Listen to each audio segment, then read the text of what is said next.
L'atelier qui se clôture au cours de cette cérémonie avait un objectif, l'harmonisation de la méthodologie des opérations d'identification biométrique entre les provinces du Bandundu, Kasaï occidental, Katanga et Sud Kivu et les ministères nationaux de la fonction publique. Et les recommandations de cet atelier de 3 jours vont améliorer les opérations de recensement des agents de l'administration publique en cours. Jean-Claude Kibala, ministre de la fonction publique, qui a clôturé ces travaux, a réaffirmé la volonté du gouvernement d'appliquer ces recommandations pour la maîtrise des effectifs des agents de l'administration publique. Il y a des recommandations, comme vous venez de l'évoquer, pour améliorer le processus.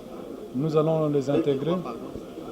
Ils nous ont recommandé, par exemple, de pouvoir produire des documents ici à la base, au niveau de Kinshasa, pour permettre aux agents, au cadre de commandement en province, de pouvoir mieux déclarer leurs effectifs par emboîtement.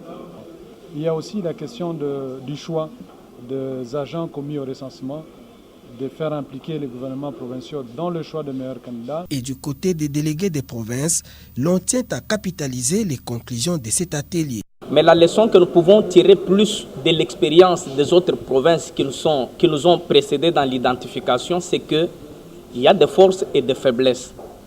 Les faiblesses, c'est qu'il y a eu des problèmes lors de la présentation des listes déclaratives, où la fonction publique présentait une liste et que les services concernés présentaient une liste parallèle mais qui ne présentaient pas les mêmes données. Il faut rappeler qu'en 2005 et 2006, le gouvernement, avec l'appui du PCGR, avait lancé les opérations de recensement de ces agents, des opérations qui ont connu quelques failles que cet atelier a tenu à corriger.